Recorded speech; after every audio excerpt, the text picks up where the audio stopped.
Assalamualaikum,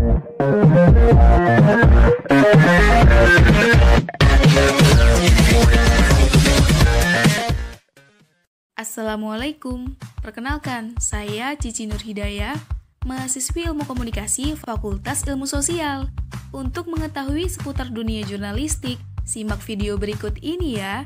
Dan jangan lupa klik tombol subscribe. Secara ideal, proses liputan dalam aktivitas jurnalistik terbagi menjadi 3. Yang pertama, tahap riset mengumpulkan informasi, kedua, tahap wawancara, dan yang ketiga, tahap pembuatan berita. Mari kita bahas. Pada dasarnya tahap riset pengumpulan informasi awal sangat penting, namun jarang sekali dilakukan serius oleh reporter. Apabila informasi awal tidak lengkap, maka wawancara yang berlangsung menjadi tidak lancar. Ide bisa saja hilang ketika wawancara. Berita yang ditulis kemungkinan menjadi tidak bermutu.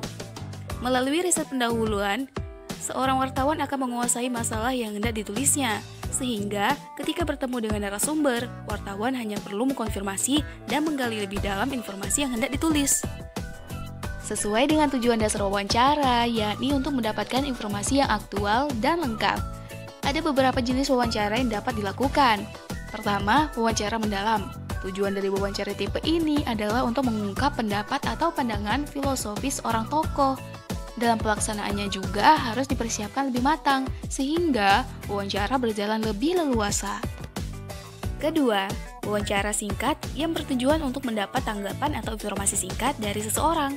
Misalnya, pemerintah secara mendadak mengumpulkan informasi naiknya harga BBM. Mari kita bahas poin selanjutnya, ialah proses menulis berita. Kemampuan menulis berita yang baik dan handal sangat dibutuhkan. Dari sisi bentuknya, susunan berita yang muncul di media konvensional seperti koran, tabloid, maupun majalah hampir sama. Bentuk umum tulisan berita yang dihasilkan bisa berbentuk straight news maupun feature. Straight news berbentuk lebih singkat dan langsung pada inti berita yang dilaporkan. Sedangkan feature, tulisan ini lebih panjang, lebih mendalam, juga bersifat menghibur. Adapun elemen dasar dari kesamaan straight news dan feature adalah sama-sama berisi fakta. Apapun jenisnya, pada dasarnya semua berita harus ditulis berdasarkan fakta yang dapat diverifikasi kebenarannya.